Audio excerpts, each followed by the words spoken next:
Yo, no maniacs. Welcome to the show. This is Nomad Live.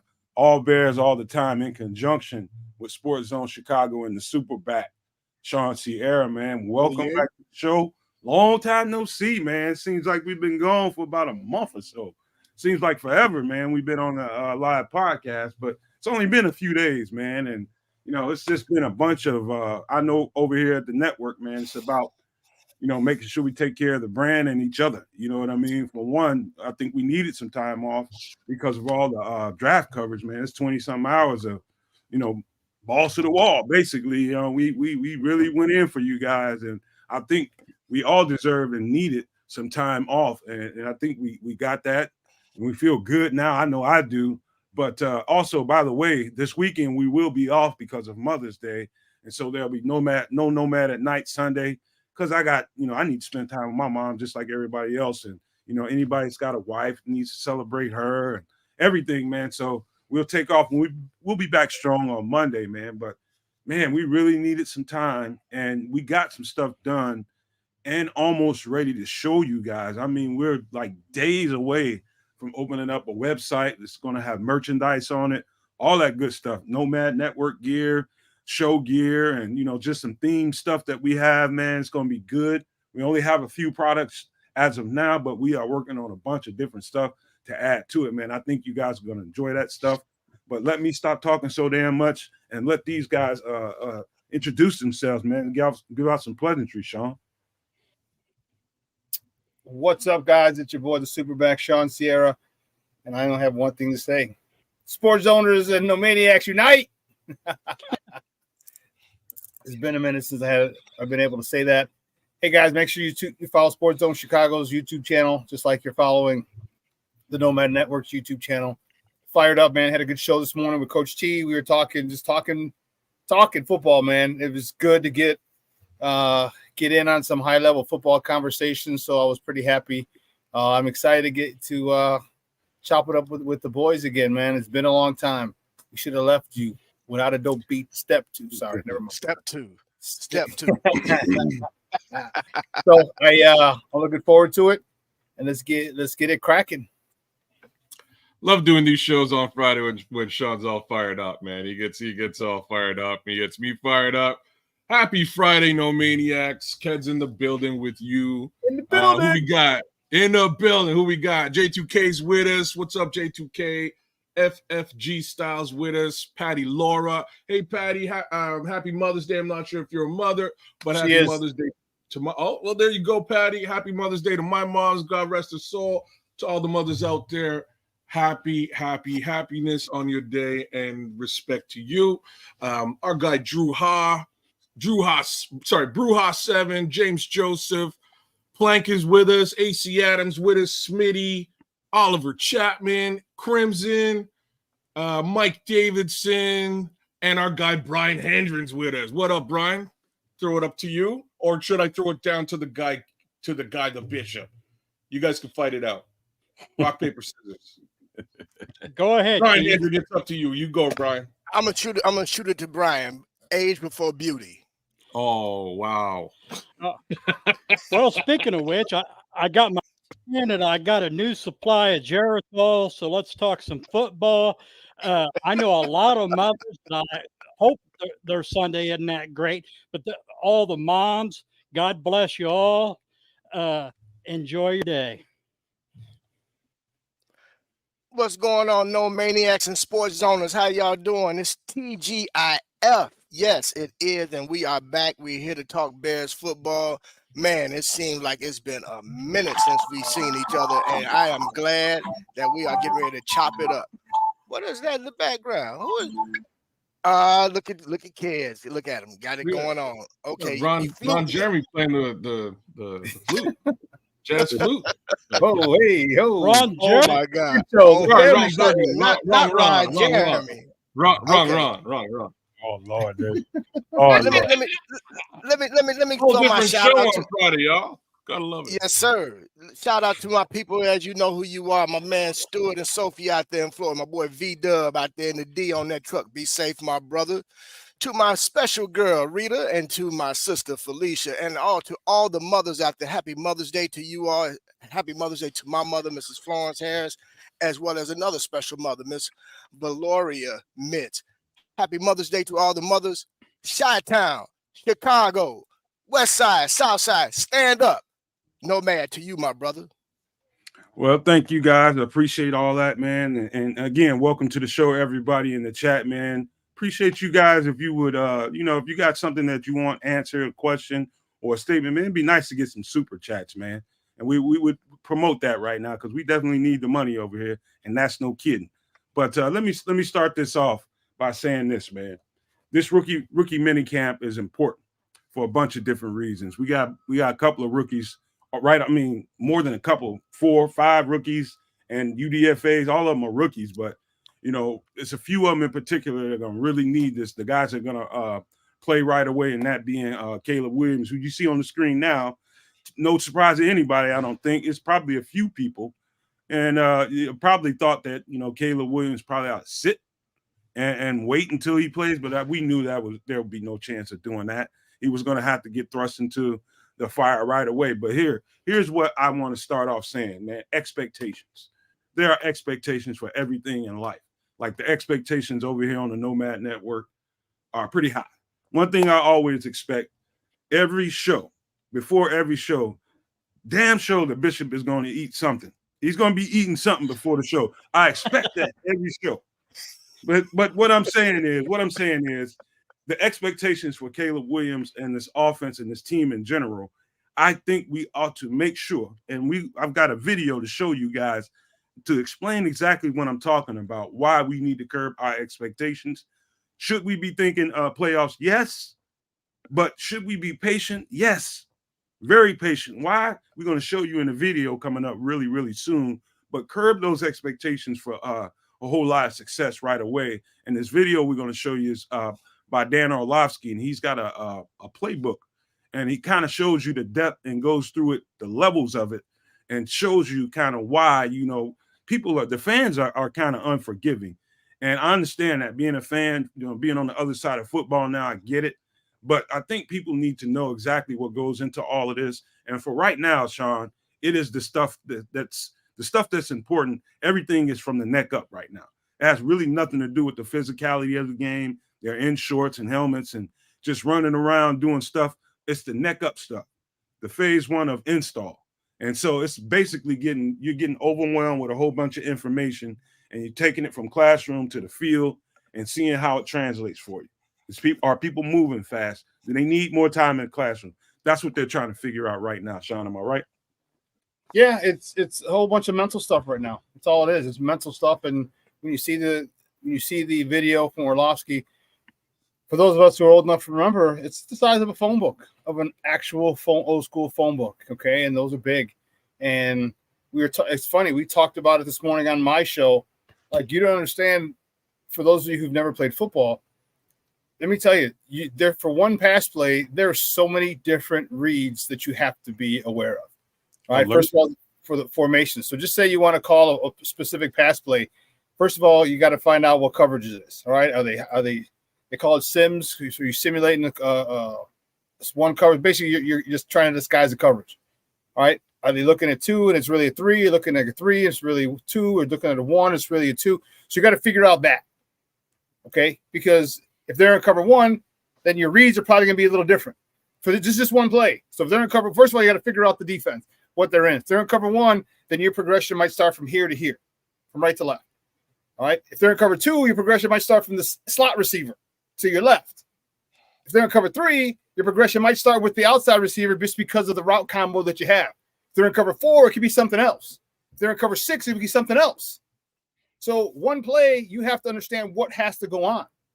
Okay, you got to figure out the defense, and then you have to say, okay, for this one particular play, there's 6 different ways that I may start my progression, or my first key might be different each, depending on each specific coverage. So that's one play. So now I'll get into different formations, different personnel groupings. It's a lot. It's a lot. And most people don't understand that that's how long it takes one play. I mean, and you don't have that much time when you're dealing in the NFL. There's the collectively bargained. There's a CBA. All right. You only have X amount of time on the field. Only X amount of time in meeting with your coaches. X amount of time. Anything else you can find.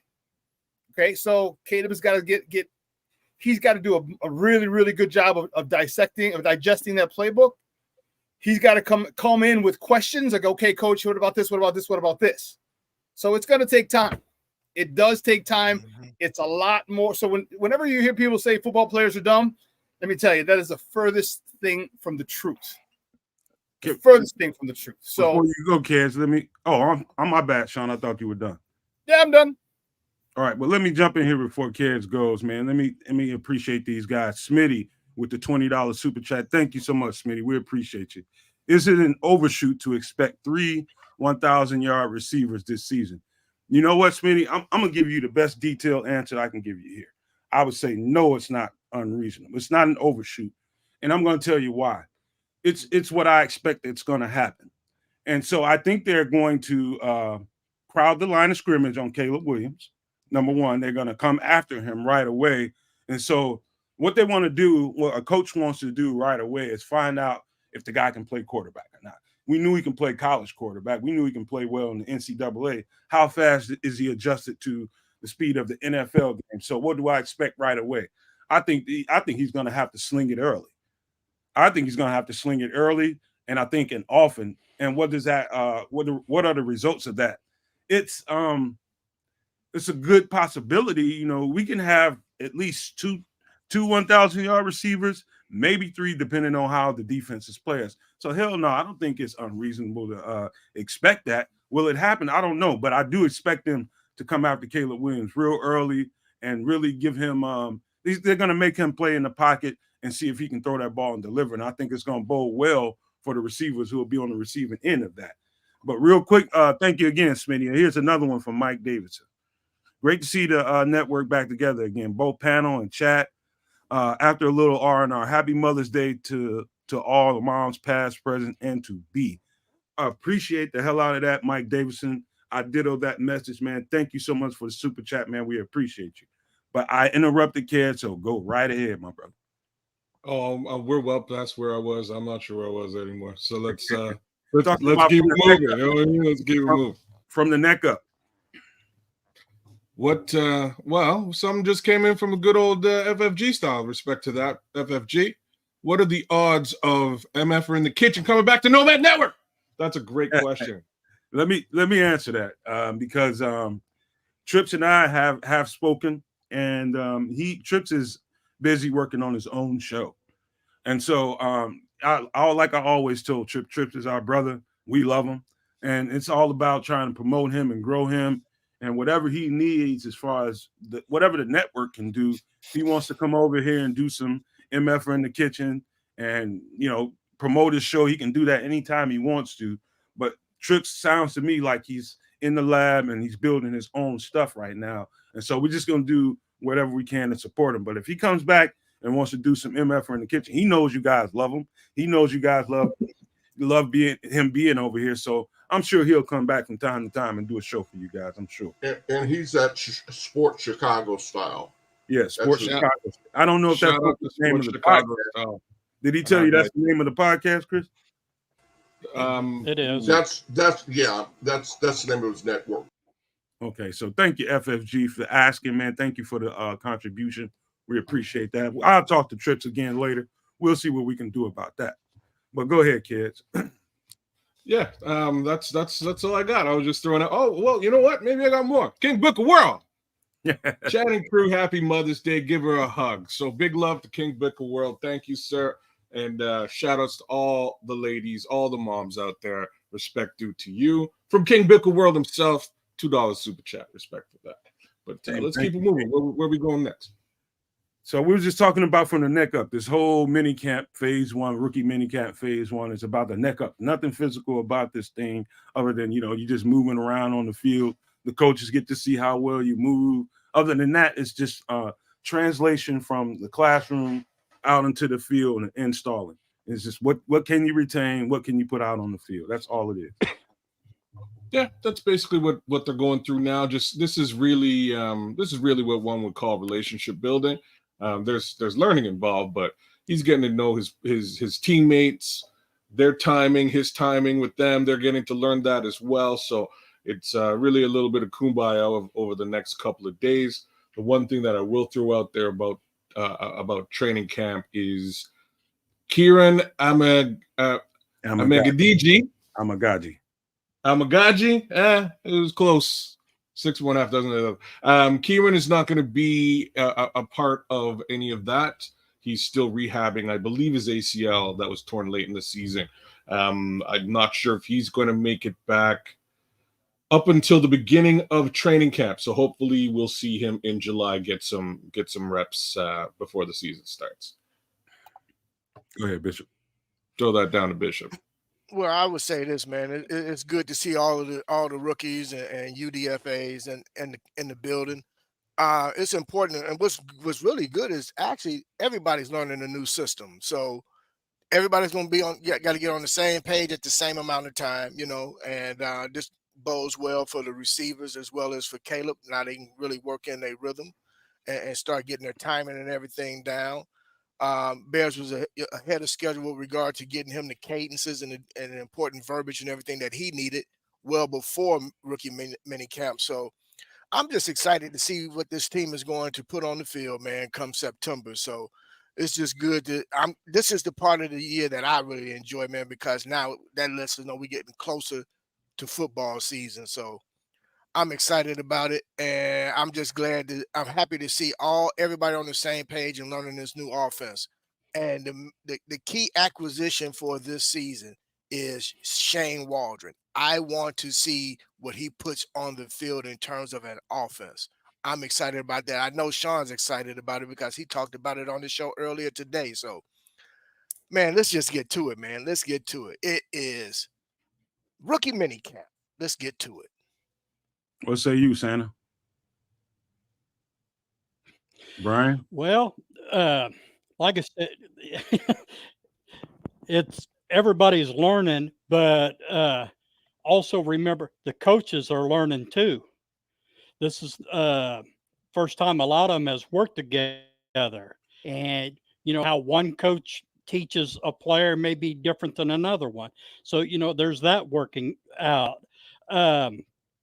I'm just excited. I'm excited for this draft class, the rookie free agents. I think we'll start offensive coaching, and I'm just really looking forward, and I hope it's injury free. Oh, yes.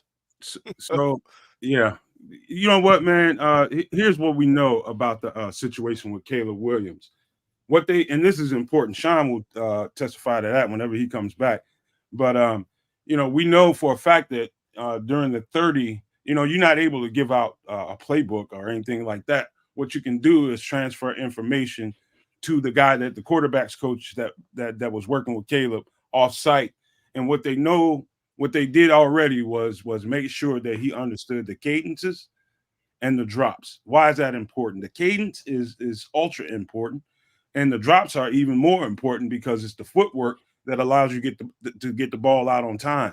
And we talked about that, for the last couple of years, talking about Justin and getting his footwork married up with the route concepts and all of that. So just knowing that Caleb has got to jump on that.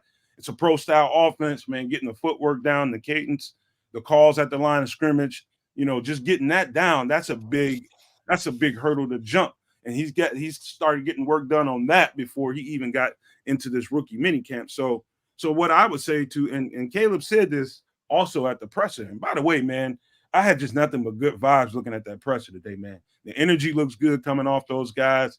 People in the room seem like pretty good energy, man. It just felt good. But one thing he kind of made sure, Caleb's pretty confident sounding. He talks very, very positively, man. But he wanted people to temper their expectations and to tell people that, hey, it's not going to always look good right away. It's just going to be some mistakes. I'm going out there to make mistakes so that I can be corrected.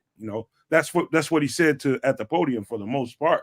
And so if you by the time the fans get to the field and the reporters at the same time to get to watch 7-on-7s, 11-on-11, Shawn, don't expect that shit to be crispy, because it's probably not going to be. You know, it's just going to take time. And we have a video here after we go around the board one more time to kind of emphasize why what I'm talking about is so important. But you know, the fact that he's got the drops down and he's got the cadence down, he's working on that off site. I think that's a good mental hurdle for him to jump, and I think he's there and where he needs to be as of now. Well, it should be. You know, he's been working on it for a while. You know, as you mentioned, his quarterback coach and he's really good friends with Shanewaldron. So he had verbiage. He had a lot of, basically he's able to start building the foundation of what he needs. Okay. Long before they even drafted him. All right. So he's got that down. That's one less thing out of the way. There's a laundry list of things that you really have to, that you got to get down, that you got to understand. And you talked about it quickly and just reiterated, you know, the drops, the cadence, like all those things. It sounds simple, you know, blues 22 or down set, whatever it is. It sounds simple, but every NFL, it's very complicated. And every NFL team, every offensive coordinator has a different way of wanting his quarterback to do it. So that's out of the way. Now you can move on to the next step. So basically, you're not starting at step 1 anymore today. You could be at step 2 or 3 or 4. Mind you, there's probably like 150 steps. Okay. But now we're done with 1 through 3 or 1 through 4. Who knows? But we're not starting at the beginning, which is great because he's already done that prior to today. So it's very good. It's basically getting a head start. He got a head start on stuff, and I'm excited for it. Go ahead, Kedz. You know what? I'm good. I'll throw it to Bishop. Hey man, we just let's move it right along. Yeah. Sorry? Just ignore that kind of stuff, man. Just go ahead, Bishop. Oh no, we good, man. It's, you know, again, it's time, man. It's time to just, I want to see football. I want to hear football. Bruh, you know, I'm gonna temper my expectations. I know there's gonna be some mistakes, and very well it should be. And I actually want them to get all the mistakes out of the way early, you know, early and often. Work on their timing, and there's a lot of time before September, guys. A lot of time. So these guys are gonna get everything worked out.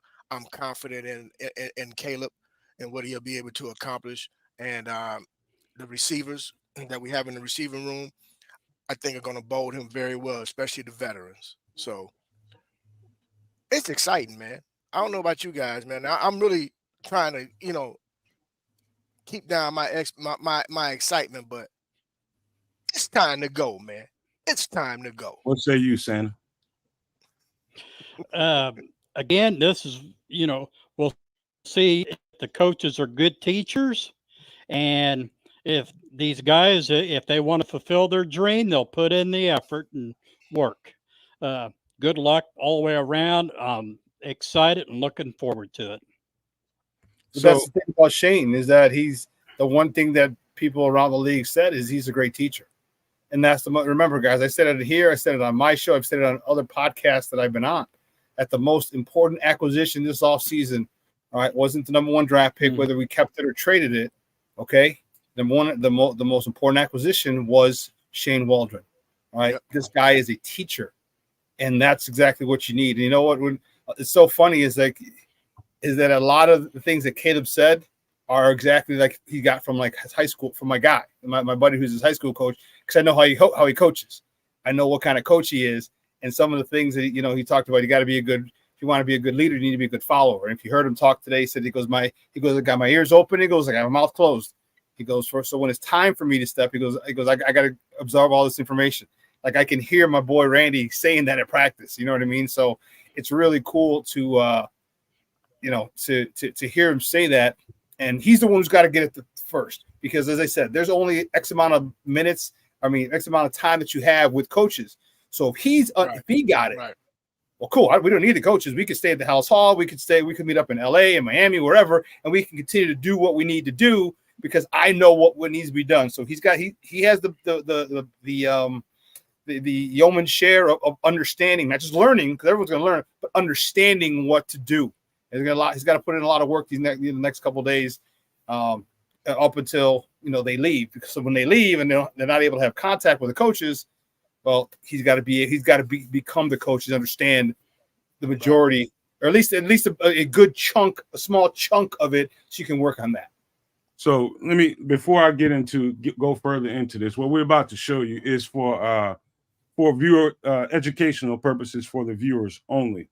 It's a video by Dan Orlovsky. So for the last couple of years, whether I was on the bar room or here doing these shows, I've said it, I don't know how many times, I've seen the West Coast playbook, and I know what people are dealing with when it comes to it, trying to learn it, trying to figure out every level of it, every phase of it. And in a few seconds, instead of me talking, Dan Orlovsky is going to illustrate to you why it's important that we temper our expectations and just how much is thrown at these young guys. So when you wonder, when rookies come in, so when Bayless came in, Tyler Scott came in, these rookies came in and they look slow and unsure out there on the field, there's a good reason why. But this video by Dan Orlovsky is going to give you a good illustration as to why I say what I say all the time. All right, NFL minicamps starting, post-NFL draft. Some have already started. Most will start soon. I have my 2008 offensive playbook, Kyle Shanahan's. Now, some of Kyle's language and verbiage might have changed, but the foundation of it remains the same. This is how big it is and how many pages. Some of it might be digital. What do we talk about all the time when it comes to rookies and playing in the NFL? How quickly they can learn and then go apply the playbook. And I thought it'd be cool for everyone to understand kind of what that process is for these rookies. First of all, most NFL teams will take their offensive playbook, the whole thing, front to back, and install it, teach it from start to finish on 3 different occasions. The first install would be rookie minicamp. Teach the whole thing to them. The second install will be mandatory minicamp when everybody, the whole team is there. And then the third install will be at the start of training camp. Now, why do they do that 3 different times? Now, first of all, when you're installing it in rookie minicamp, you're trying to give your rookies every piece of information, overwhelm them. You're trying to see how much they can take in, how much they can handle, how much can they take from a meeting room onto the field, because that gives you a little bit of an idea of who can play and then what you have to learn. I think the second thing is you're trying to make sure that those rookies, by really like the beginning of the season, but certainly the middle of the season, have seen and heard your playbook so many different times that they can recall stuff, because you're not going to go over that same. You might install something in an August for the 3rd time, and you might not call it till November. So make sure that there's that recall, and then you're trying to see who's going to be able to help your football team mentally. So that's the first understanding. 3 different times the rookies will learn their playbooks. Now, again, this might be digital, but look how big it is. Now, when it comes to the install, you'll start at the very basics. Like, you take this book, and it will start with general terminology, and that general terminology might be just some words that get used for them to be able to talk football throughout the whole install process, okay? And then you go to the huddle for these quarterbacks specifically. Not every huddle is the same in the NFL. Some quarterbacks stand in a certain area. Some receivers stand in a certain area. Some receivers and tight ends break the huddle at a certain point. How many different times do they say the play? How many different times do they say the cadence? So learning that huddle in the NFL. The cadence, what I just talked about. Look at all these different cadences that you can go through. Quick. Long count, on 1, on 2, on 3. So how many different cadences does your offense want to use, and can you use with that rookie quarterback? Personnel groupings, that's who's on the field, right? Look at all these different personnel groupings that you got to be able to learn from your coaches and whatnot. And then you'll go to different kinds of variations of that, right? So you're trying to make sure that you're giving all these guys all this information to see how much they can handle. The splits, the different kinds of splits, is where these receivers or tight ends or backs are going to line up depending on what the formation call is and the huddle. And then you go to some of the motions. What word or phrase tells who to be the motion guy and where he's going to start and where he's going to end up. And then all the different shifts. You line up in one thing, and then, again, a word or a phrase makes you move. And then the route tree. What route is called what? Is it a number? Is it a digit? What changes the route? All these different variations. And then alerts, route alerts. What route could be, depending on what the defense is run or what tag is part of that offense. So that there's that. Okay, that's just getting to the line of scrimmage, essentially. All that information that you give your guys. And the rookie quarterbacks have to know that inside and out to actually operate, right? And then you go into your installation. And then it's day one install. And here's day one install. That's day one, okay? And then you get to, that's day one passes, day one pass protection, day one runs. And then you get into day two. And so this is really 8 days of your offensive playbook getting completely installed. Right? And so you will do that in rookie minicamp. How much can you actually take onto the field? And then you'll do that again at mandatory minicamp. Are you a little bit better than you were in rookie minicamp when it comes to all the different things that we have to know? And then they'll do it again in training camp. Okay, can we actually go? Are you a viable option for us to play on Sundays this season? And so I thought it was really cool and really important for everyone to understand, like, look how big this is. This is all that these rookies have to learn for those coaches to trust. Hey, you can go impact the game for us and put you on the field. And specifically for the quarterbacks, they got to know this thing inside and out. And they'll have 3 opportunities really to learn it and grasp it. And just to remind everybody, we're talking about general terminology. We're talking about the huddle, the cadence, the personnel groups, the formations, the splits, the motions, the shifts, the route trees, the route alerts, and then the plays. A lot to handle. So before anybody goes, let me make sure I give a shout out to the SF49, the San Francisco 49ers, and make sure we shout out Dan Orlovsky for the content. I hope that gave you guys a great illustration as to why I say some of the things that I say on the podcast and why, the learning curve is different for some people. That's a lot of information. And, what sticks out to me, Shawn, is the first phase of it. Is how much you had to get in. Because, Shawn, I remember coming into college and my whole world was just blown out. You know what I mean? When I got to college, when I saw that, I'm on the defensive side, so ours was kind of pared down slightly smaller than that, but just barely slightly smaller than that. They had the whole West Coast concept to learn over there. And so what I used to do all the time was go to the quarterback's room. Sometime I'd catch him sometimes in the day room, and I'll be like, hey, man, let me look at that playbook. He's like, oh man, why you always want to know what's going on with my playbook? Get back in yours. I'm like, dude, I'm trying to get ahead, man. I'm trying to find out what y'all are doing over there. He's like, no, you're gonna be out there cheating. But every now and again he let me take a look at it, and the complexity of it, in just the first few pages of it was a lot. And so what I wanted to say to you guys is why we ask you guys to temper the expectation. It comes from experience, knowing what these guys are dealing with. I mean, they're probably out there on that field today, nervous as a hooker in church, just trying to make sure that they know what they need to know so that they can get a chance to. This is a tryout. They want to make it to to rookie camp, not rookie camp, but training camp. Yeah, they want to know enough so that they can impress and make it out there to camp. And so it's a lot of pressure on these guys, and you guys just got to see firsthand why it's so much pressure and why we need to temper expectations. But what would you take from that, Shawn? Just that, man. You said the same thing, and that you experienced what I did when I went to college as a running back. And we ran the run and shoot. So I had to know if I was in a pass route. I had to know what routes I had to run. If it's man, if it's one, if it's zone. Also had to know. We sat in because if you remember the run and shoot, guys, it's only one running back. So a lot of times, if you're not going in a pattern, or if it's a pass, which it was most of the time, and you're not in the route, then you have a blocking responsibility. So I have to understand what the blocking calls are coming from. So when the center's making the calls, he's got to yell them, and I got to hear them, and I got to be on the right spot.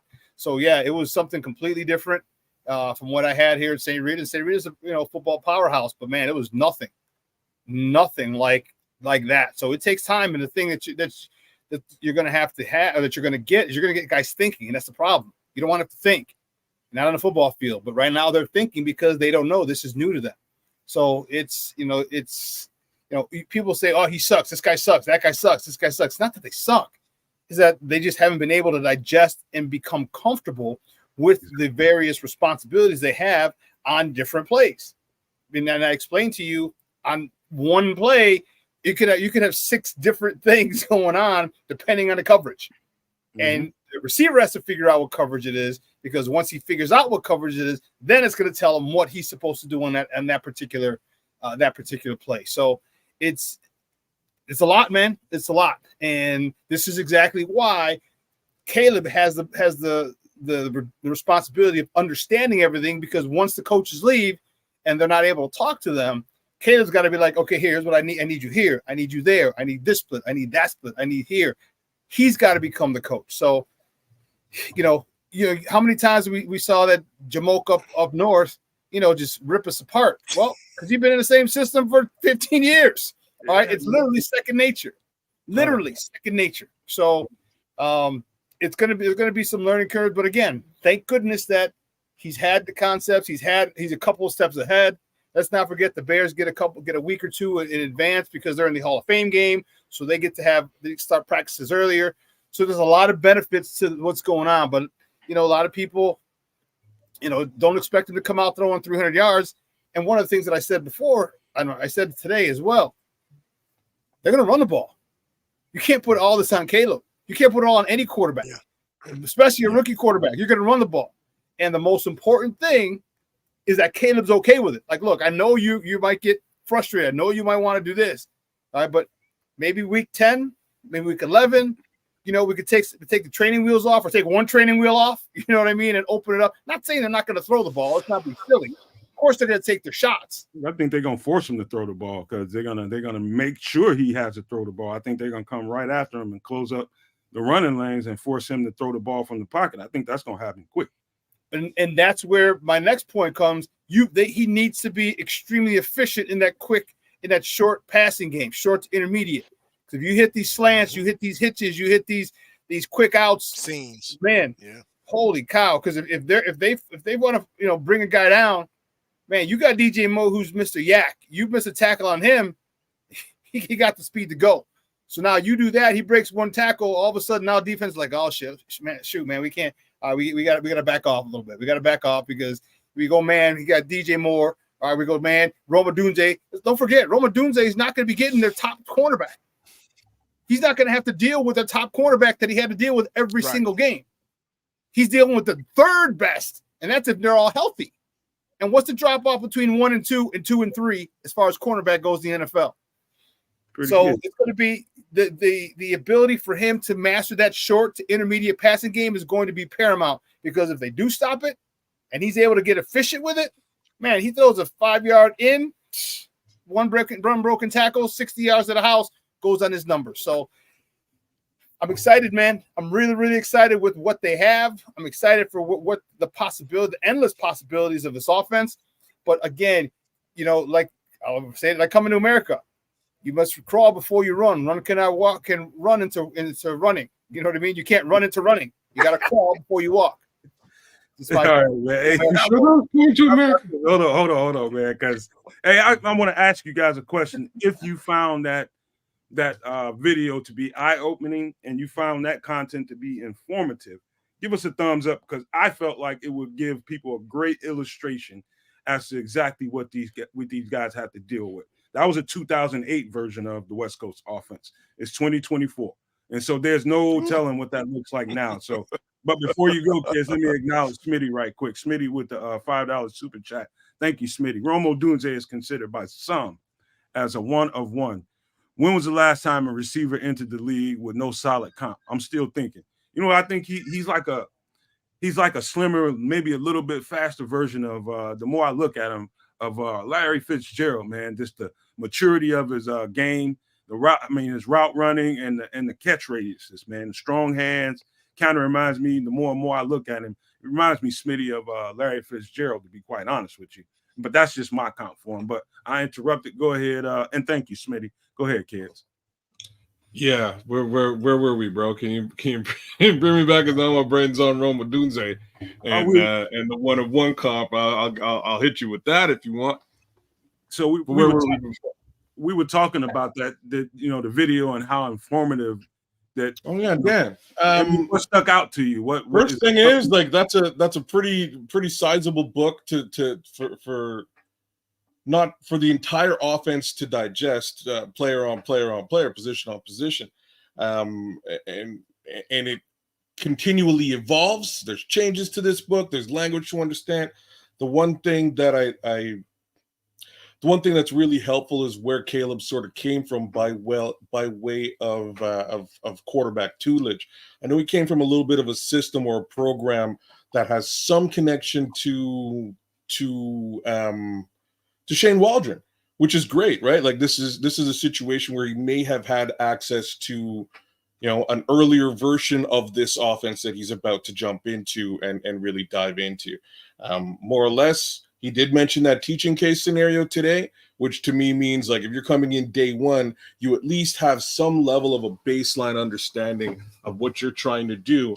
And now you can impart that to other, to your teammates, to your wide receivers, etc. So that's a good place for him to be mentally. It's also a great way for him to leverage, again, that relationship building situation, because now those rookies, even though he's a rookie, they're looking up to him as somebody who does understand that offense a little bit better than they do and can help guide them by way of expectations of what he wants them to do in that offense. So I'm happy to see how that progresses throughout the next few weeks. Go ahead, Bishop. Well, I want to emphasize something here. A lot of the emphasis has been placed upon Caleb in regards to the installing of the offense or all the plays, whether it's offense or defense. But since we're really primarily focusing on the offense, this is why football is the ultimate team sport, because that playbook, all 11 guys has to know what their responsibility is per that playbook in order for any play to be successful. One guy misses an assignment, that blows the entire play, unless somebody can make the necessary adjustment to kind of take the focus away from that one mistake to turn it into positive yardage. So when you see something that thick as a book that has to be installed, what is this now? This May, right? So they're starting the install of everything starting now, and got to have full knowledge to the best of their ability. All guys on the team, everybody responsible for their assignments on the offensive side, come end of July when training camp starts. So when Dan Orlovsky was saying how it gets implemented, how it gets repeated 3 different times in 3 different phases, mini camp, voluntary OTAs, and then training camp. That's a lot of information to digest. These guys, their job starts now. So any vacation time and everything is pretty much over. It's especially because everybody's learning an entirely new system.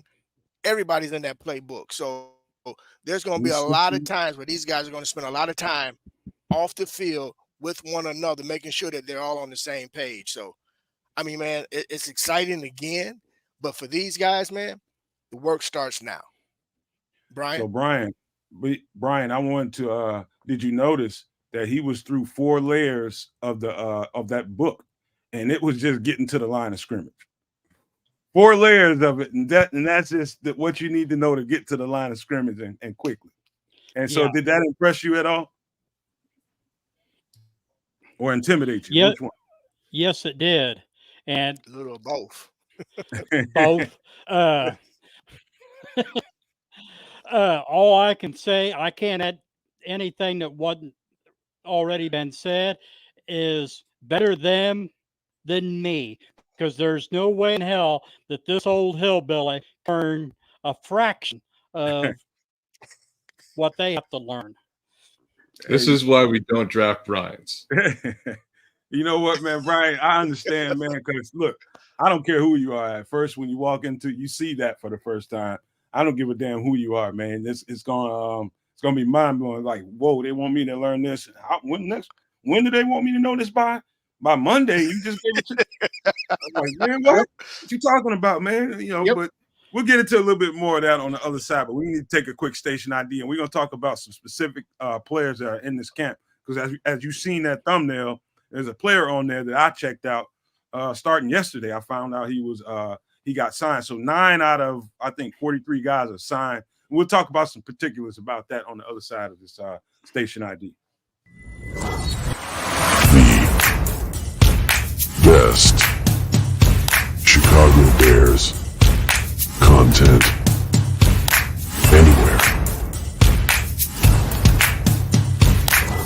Catch Nomad Live pregame 1 hour prior to kickoff and Nomad at Night postgame, and every Friday evening at 7 p.m. Central on all the most popular streaming platforms, and only on the Nomad Network. That is right, you guys, man. Hey, listen, we work our butts off to make sure you guys get good content. I know we were off for a few days, but hey, do not stop the support. We need every last bit of it, both us over here on the Nomad Network and both over on the other side with Shawn and the Sports Zone Chicago, man. We need all the support we can get. If you have not subscribed, man, why haven't you? Why haven't you, man? We love you guys, and every last one of us bleed blue and orange. So go ahead and hit that subscribe button. And if you have not by now, please stop for a second and go hit that like button, man. We need that, man. We need the algorithm to know that you guys love this content. So do that for us. And let me answer a quick question about Illinois Jones, who just asked, was the schedule released? No, I don't think it is out yet. I think that is coming out Monday morning, Illy. No, Monday, the 15th. The 15th. 15th. And that's when? That's on next Wednesday? Next Thursday? Thursday. No, Thursday or Wednesday? 2 days. Wednesday. Next Wednesday. Wednesday. Yeah, okay. So yeah, we'll know exactly what we got going on by Wednesday morning sometime, and everybody will be going crazy with content and picking wins and losses. It's really ignorant to me to be doing that. It's way too early to be doing any of that. We don't even know what 53 we have, but we'll for the sake of entertainment purposes, I'm sure we'll make a show and do all that kind of stuff, for the ignorance of it. But I'm not going to be serious about it at all. I mean, not one single bit until we get to 53. And so I'm just going to let you know ahead of time, whatever you hear me tell you about wins and losses is going to be BS until we get the 53 set up. And I'm just telling you right now, it's going to be a bunch of huff, puff, and fluff. Just telling you right now. But hey, man, some particular players, man. Hey, Shawn, I sent you a text about that receiver on the thumbnail. His name is what is his name? Something LeBlanc. Pierre LeBlanc. Peter LeBlanc. Peter LeBlanc. 6'2", 6'3", about 190 he's from Louisiana, man. And Louisiana. Yep. Raising Cajuns. Nobody's talking about this guy, man, but he's one of 9, Shawn. One of 9 guys out of all those guys. There's 43 people coming in here. Mixture of veterans, rookie UDFAs, but they signed 9. A lot of people are talking about the receiver from Troy, Shawn. And he's nice looking nice looking possession receiver. He's nice. But he didn't get signed yet. The receiver from Louisiana did, Peter LeBlanc. And I took a good look at him on tape, and I was just like, okay, what does this cat remind me of, man? Because he's got a lot of good qualities about him, man. He reminded me like a mixture of what's the kid's name from the slot receiver from Cincinnati. He just got signed with, I think, the Raiders or something like that. I forget his name. Got a mixture of him and Cooper Kupp going on, man. I like what I seen. He seems like, because he's got a good sense of he's got nice release. He runs routes really nice. And one thing about him I noticed right away was he finds holes in the zones and sits down. He knows where the holes in zones are, and he sits there. And that's very attractive to a young quarterback, a young receiver that can come in and know that kind of stuff already. So his awareness, his field awareness, defense awareness is like mature, I would say, for his age, Shawn. But did you get a chance to check him out at all? I did. I like him. Cooper Kupp's a really, really, really good comp for him. He doesn't seem fast, but he doesn't seem to get caught. He doesn't have that blazing speed, but he doesn't get caught. So he's quick. No. It's just that he moves faster than he looks. He's not necessarily quick. He's not a jitterbug. But when he moves and he's got great form, and it just all of a sudden the gap, the spacing between him and the defender get wider and wider and wider. He's not like you can tell he's not like running track, where they got the. It's just something about him. He just doesn't seem to get caught. He seems a really adept at finding soft spots in the zone. I liked him. Because at first I'm like, okay, he's not coming off very explosive. All right, but he got. Oh man, there you go. Man, no one will catch him. Okay, and now mind you, this is against Louisiana talent. Okay, it's not big, not Power 5 talent. It's not, but you also have to understand that when you get to this level, there's going to be a level of adrenaline that you're going to be a little faster because you understand guys are a little faster. You're going to get there. So I can't wait to see how well he does when everybody gets there. I want to see how well he does now against these rookies, but these are pretty much the same guys he's played against. But I want to see him do well here, and then I want to see when the veterans come. Can he continue to, and we don't need him to be a speed burner. That's fine. If he's not a speed burner, cool. If he's another Keenan Allen, and by that I mean a dude who can find the soft spot in the zone. Come on, man. Mm-hmm. Ooh, Charlie. That's literally a pick your poison because we have guys who are great in man. We have a Keenan Allen who's phenomenal in versus zone. If you get another big body receiver who's phenomenal in zone, yeah, my man, you're going to make this squad because you can never have too many guys who can find soft spots in zones. Never have too many. So I like the kid. They signed him to a 3-year, 2 point. Oh, I just pulled it up. Where'd you go, you son of a biscuit? He got a 3-year. He got a 3-year gig. 3-year deal? Yes. Wow, that tells you a lot, man. Yes, that tells you a damn lot. That's a lot. Yeah, he got a 3-year. Yeah. I think Ian Wheeler got a 3-year. Yes, so they're back to the same. Yeah, Peter LeBlanc signed a 3-year, $2.83 million contract with the Bears. Average annual salary $943. This year he'll earn a base of $795. And then it goes up from there. Obviously, if he makes the team, but yeah, 3 years, 2.8. So yeah, so they obviously like him too. They obviously like him too. Before you go, kids, let me give a quick shout out to my man T-Dub, everybody's favorite Bears fan, man. Everybody loves T-Dub, and I've been waiting for him to come back for a while. He's been on hiatus, man. I haven't seen T-Dub. See him on Twitter, man, but it is so nice. T-Dub, thank you, man. Blessings to you too, man. It's so nice to see you back in the chat, man. Thank you for being here, man. Thank you for the generosity too. My man T-Dub, Taurine Whitfield. Love that guy, man. But go ahead, kids. Yep. Interrupted. Yeah, big ups to Taurine Whitfield, bro. Thanks for the super chat. We appreciate it.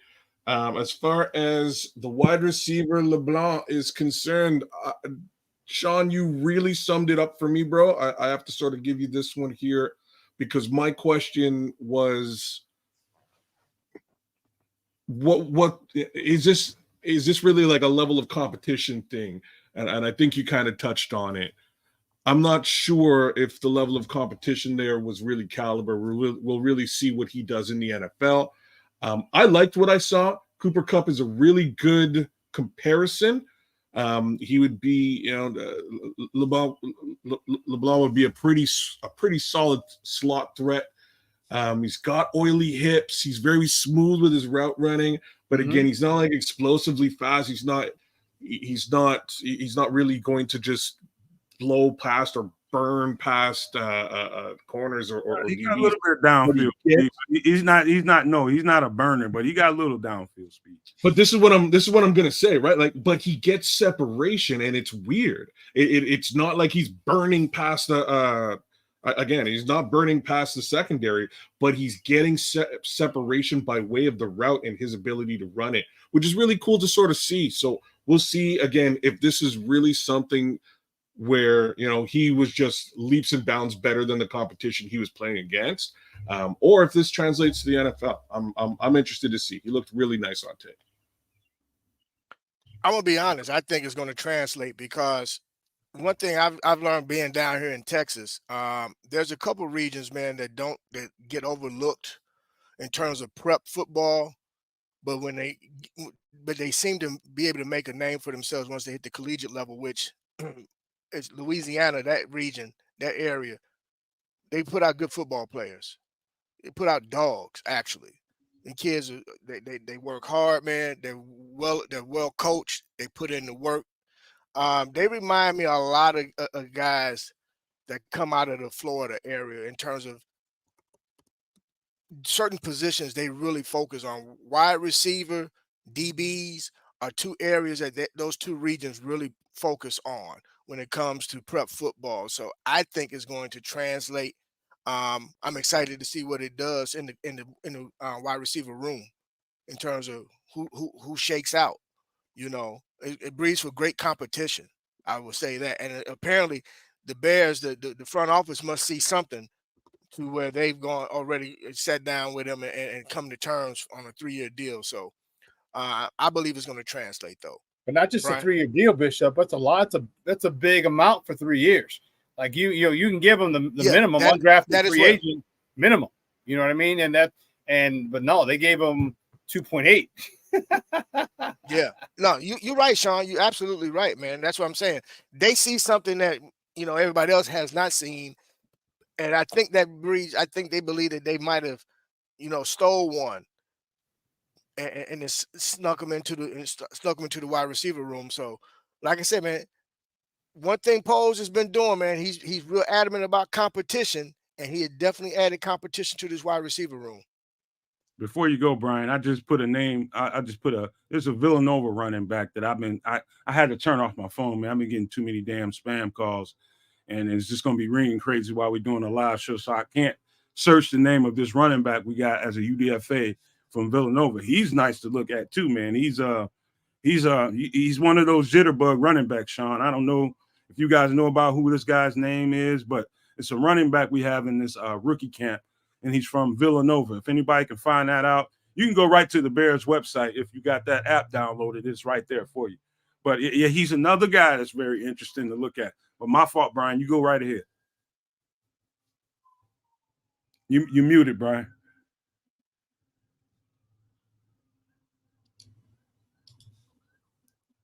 Brian, you got to unmute. Let me unmute you. I don't know who did that. You got to unmute yourself. His connection must be off. Something's going on with his feed right now because he can't even unmute himself. But we'll try to get. Hey, the sheriff is on next.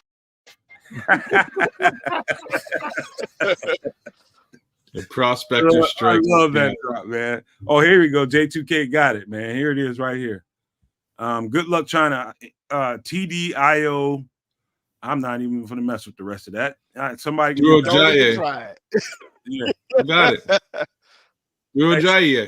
So, guys, take this name down. See this name on the screen, J2K, and thank you, J2K, for that, my bro.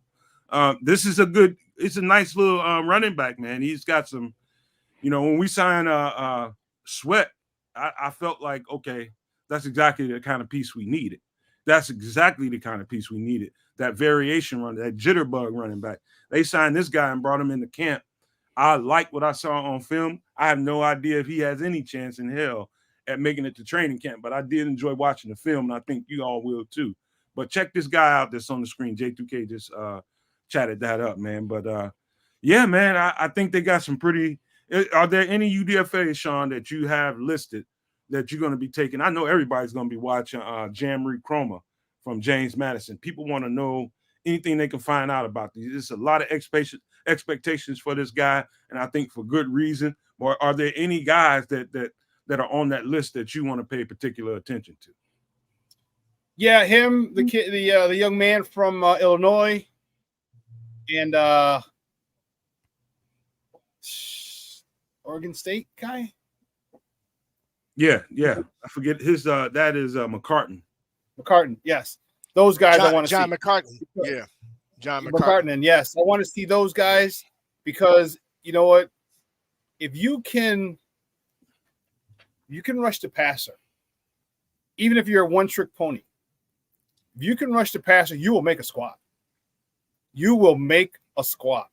They will find you guys might have to play special teams a lot, but you will make the squad because you can never, ever have too many pass rushers. Never. And that's why I want to see what some of these guys can do. Those D linemen. I would love to see them just, hey, you know what? Hey, I'm a one-trick pony. Watch this one trick that I do. Very, very. Hey, Mariano Rivera was a one-trick pony. He had a cut fastball. That's it, and he did pretty good. All right. So if these guys really master their craft, again, you put them in obvious passing downs. You know the NFL is not for long. There's a lot of people who are going to get injured. We know that it's a war of attrition every year. Get these guys some time. So those guys are guys I'm looking forward to seeing how well they do and if their production at the level, again, even if it's just a one-trick pony and you give me two moves. Whew. Yep. So that's my thing. I would have said this before you get Kedz. Let me say this. Got to remember, there's 43 guys that they needed for this rookie mini. You know, some of those guys, they are not coming. They're not going to make it to, most of those guys won't make it to to training camp, the big training camp. But some of these guys, these are tryouts. These guys are in here showing what they have, and whatever it is, they'll be able to put it on film and take it wherever they go to the next spot. But it's particularly important. The 9 guys, and I don't have the list in front of me because I had to turn my damn phone off.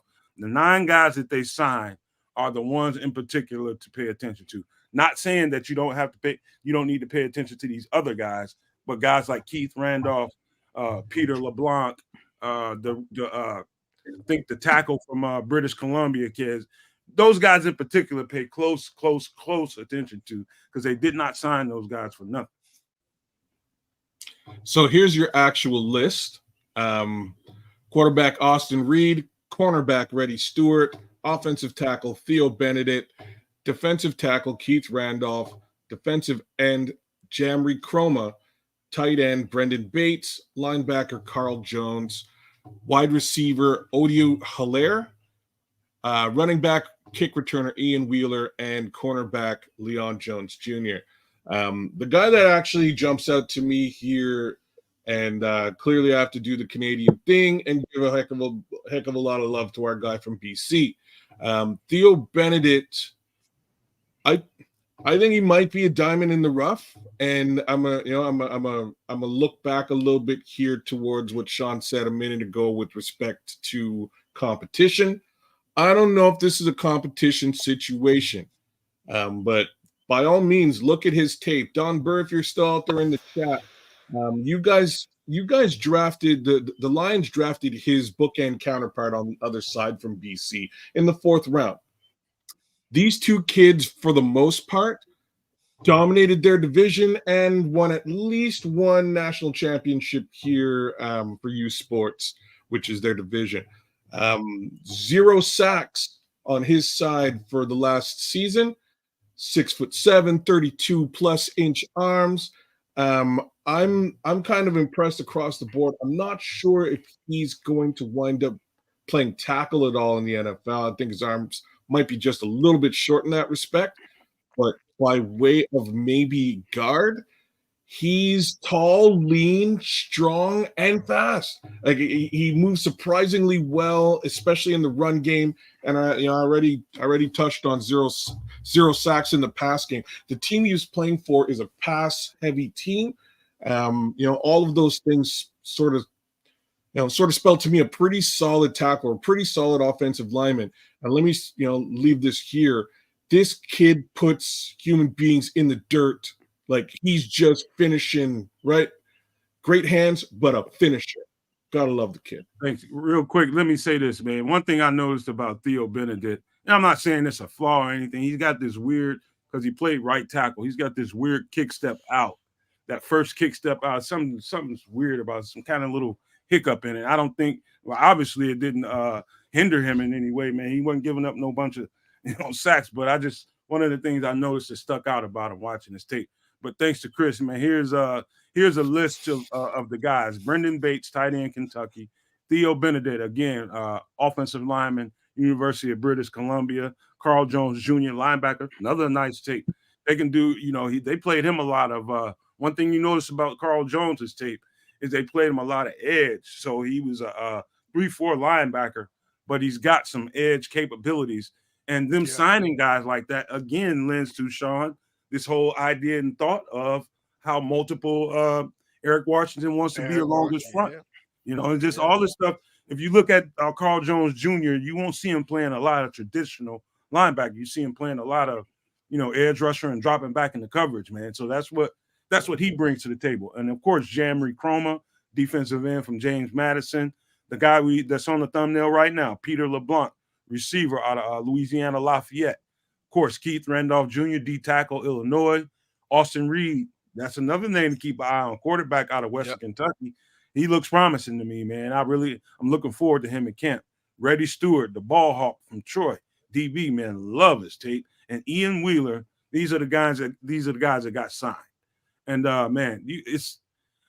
just can't wait to see what's going to become of these guys moving forward. Some of these guys will not make it, but there might be several of them. I'll tell you a a sleeper pick because we need safety depth.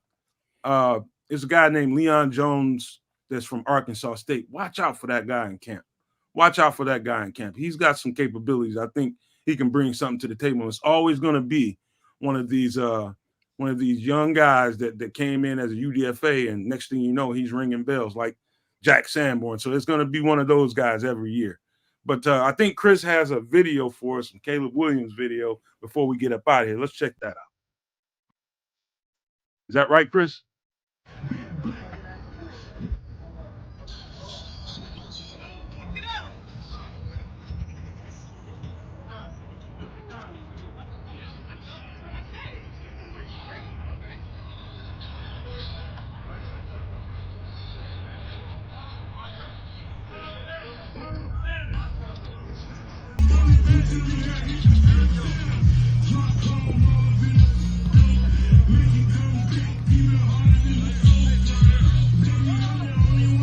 Whoever that is. So shout out to Carm right quick. The Carm from CHGO, man, courtesy of the Carm. That's his video. Make sure we give him some love for that. Couple of things stuck out to me. Number one, that number 88, man, is a big boy. I know he dropped that ball there, and I already see everybody dragging him on Twitter, man. If y'all don't stop that shit, I know something. Hey, they ain't asking him to catch passes, bro. They're asking him to wash down one side. Trust me. Yeah. Yeah. I mean, that is Block. a big, and that's another thing that stuck out to me, Shawn, is how many big tight ends they're taking a good look at. So obviously, they are preparing I think they're preparing for a world that they don't get Mercedes Lewis back. You know, I think that's mainly because I've seen minimum of 4 to 5 tight ends they brought into this camp, somewhere around in that neighborhood. So they're all big. You don't see a seriously moved tight end in there. It's all big tight ends, and that's one. And the obvious thing is how easy that ball comes out of Caleb's hand, man. It just he looks so natural back there. It's just unreal to look at that, man. That ball naturally just pops out of his hand, and the air and trajectory on it, man. It's just good to see him finally out there throwing balls for the first time in the Bears uniform.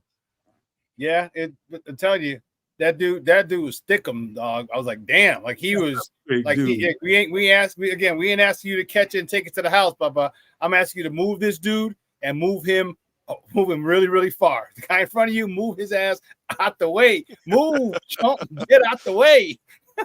That's what they're asking number 88 to do. Just move people. That's it. That's the move tight end. He's the mover tight end. He just moves people. So yeah, man, it's exciting. It's exciting. You know, it's first day of rookie camp. So, you know, we're excited. We're excited with all the possibilities. So see Bearlissimo, see that dude? Yes, boss. Take his soul. Yes, boss. Michael Clark Duncan. I can hear Michael Clark Duncan's voice. Yeah, boss. Yes, sir. Yeah, boss.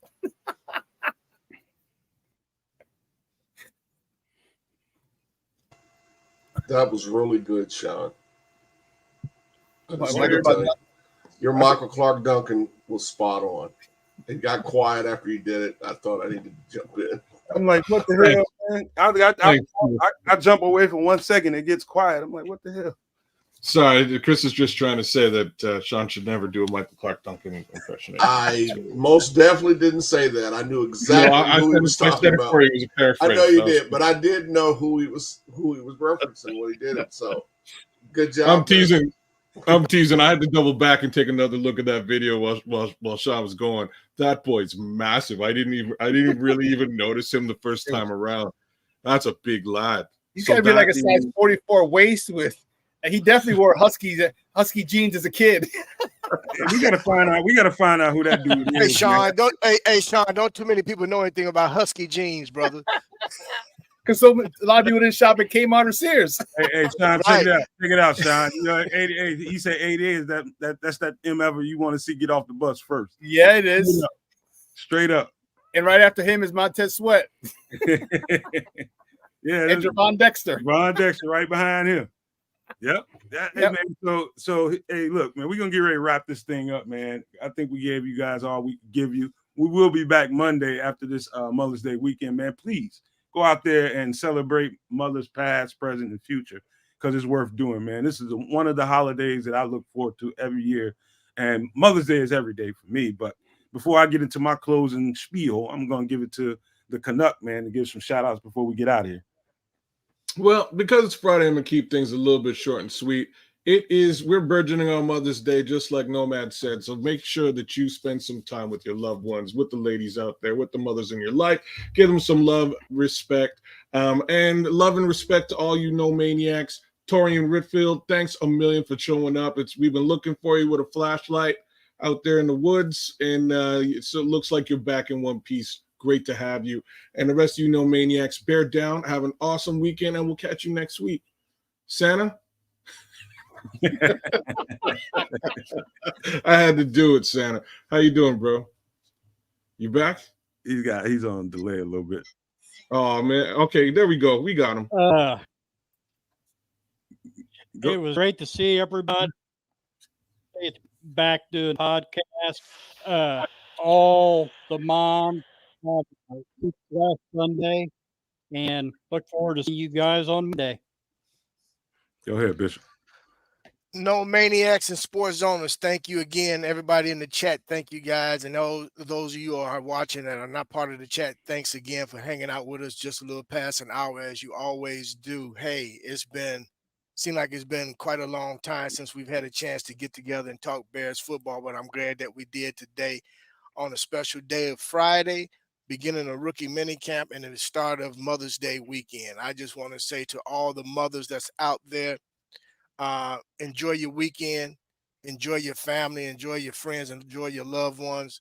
Those of you who mothers are still alive, definitely make sure that you enjoy your moms and spend that quality time with her. Spoil her, cook for her, do whatever it is that you can do for her. And more importantly, for those who mothers aren't here, blessings to you as well. But more importantly, to the mothers soon to be who are got buns in the oven, blessings to you as well. And for those of you who are going to start working on being a mother, enjoy your weekend. Shawn, to you, brother. Sports owners and Nomaniacs Unite. Good to be back with you guys again. It's been a long time. Make sure you follow Sports Zone Chicago's it's been YouTube a long page, time. along with the Nomad Network YouTube page. Man, you know what? Today is actually Hispanic Mother's Day, Dia de las Madres. So Dia de la Madre, so all the Hispanic moms, Feliz Dia de la Madre. So happy Mexican Mother's Day. So my mom gets, I cook for her for lunch, taking her out to dinner, taking her out to brunch on Sunday. So she gets 2, but it's always May 10th. Celebrated twice, right? Yep. So it's always May 10th, whatever, regardless of the day it falls on. So happy Mother's Day to Hispanic moms who celebrate that today, and then their day on Sunday. And just temper expectations, guys. I'm still having a problem doing it just because I am, but you're not by yourself. But I'm excited. I'm really looking forward to how this thing can play out. I'm hoping that Outcast there, very nice, Bruja 7. I like it. I like it a lot. But I'm looking forward to it. And again, this is just another step. So do us a favor, enjoy it. Enjoy it. It's 3 days. Catch all the clips. They'll have some people posting stuff on Twitter. Watch it, enjoy it.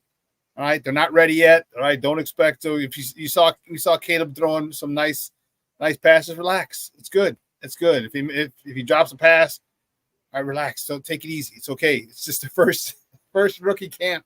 All right, just be cool, man. Relax. It's good. Enjoy every step of the way. Don't be so negative and condescending. Oh, he didn't do that. He didn't do that. They're all just trying to. Most of them, I shouldn't say, not all. Most of them are just trying to make the team, man. And there's a lot of learning going on. They're in an unfamiliar spot. So enjoy it because, man, next thing you know is the veterans are going to be there, then OTAs and the mini camp, and they're gone, then training camp. And once the season starts, it's down a greased slide. And next thing you know, the season's over. So let's enjoy it. All right, every step of the way. Be where your feet are at. Now, what Coach Flu said, be where your feet are at. All right, right now we're in rookie mini camp. Enjoy it. And have a great weekend with moms. And if you're fortunate enough to have your mom, man, be thankful. Make sure you give her a lot of hugs and kisses. All right, because there's a lot of people who wish they could have their mom just for one more day. All right. Next, Nomad, back to you, Papa. Hey, Chris, can you jump in for a minute? Because I got this song in my head, man. Just pop in for 1 second. I'll always love my mama in this world. Who made that? Yeah, you sang way too much of it. That is, was that Boys? That wasn't Boys to Men. No, man. You know. No! I'll always love my mom was it wasn't Shawn. It's the Manhattans. Maybe the Manhattans. Here, let me check it out. That's the song that's in my head because that's me, man. I will always love my mama. The Intruders. I ain't no mama's boy, but I'm crazy about my mama, man. And that's what this weekend is going to be about. It's all about, she's gotten so many gifts, and I ain't even gonna mention this, but I got a gift for her. I should have gave her a long time ago, but I got that for her. She appreciates, because my grandma is still here, and she stays with my mom, and so they live in the same house together. So I'm just gonna go over there. I know they want a steak, but I'm gonna call and ask and make sure that that's what they want. Because if they want something different, I'm gonna go over there and hook it up. They want something off the grill, I'm gonna grill it. They want something cooked in the kitchen. They appreciate that kind of stuff. So I'm gonna dedicate this weekend to my mom. I hope everybody that's got a mom does the same thing. If you got a wife, take care of her the same kind of way, whatever it is. And in memorial of your mom, if you don't have your mom with you right now, do something to memorialize your mom this weekend, man, because it's a special time in life, man. If you lucky enough to have your mom with you today, what a time, man. And you never know how long that's gonna be. So cherish it now while you have it, man. Before we get out of here, I just want to say thank you to everybody, and we will. Hey, Nomad. Yes, sir. I want to shout out Torian too, man. It's good to see you, brother. T-Dub, been looking for you. Keep spreading your message, bro. Amen. Shout out. Real quick, if you guys don't, and some people might be a little short on money. It happens. We've all been there at one point or another. If you are, man, you know what? Go over and clean up the house for moms. You have no idea how much they would love for you to clean up the house, clean the bathroom, the kitchen. You know what I mean? Wash the dishes. You know what I mean? Just do stuff. You have no idea how much moms really, really love that. For the kids to do that for them. Man, you'll be son or daughter of the year. I guarantee you. You do that for moms, man. They'll love you even more than they love you already. Like, oh my goodness. So it's not always about what you buy them and what you can buy. Where you can take them. It's the thought and what you do. You make their life easier, cleaning the house, cooking them dinner, doing all this stuff. Man, that is just as special as taking them. As taking them out. It's buying them a purse, buying them shoes, buying them. All right, it's the thought that counts. Do something that they really and they'll really benefit from it. Do something like that. Always the little things. Remember what I say. Take care of little things. There are no big things. Hey, if your mom's is here and you ain't gonna do something for her this weekend, you're dead to me. All right, you at least better go next door. The guy's dead to me. You at least better go next door and steal somebody's damn flowers and go take them to your mom. You better do something, or you're dead over here, man. I promise you. But hey, love you guys. Thank you guys for coming. Appreciate you. We will be back Monday with a whole new show. We'll wrap up the whole mini camp coverage and all that kind of stuff. But enjoy the weekend, and it's going to be nice all weekend, I believe. And so, no reason to not go and do something for your mom if she's not here. I mean, if she's here. So before we get out of here, I got to leave you guys with these famous words: love, peace, and hair grease, y'all. Stand down, gang. Stand up. Happy Mother's Day. Happy Mother's Day. Yeah.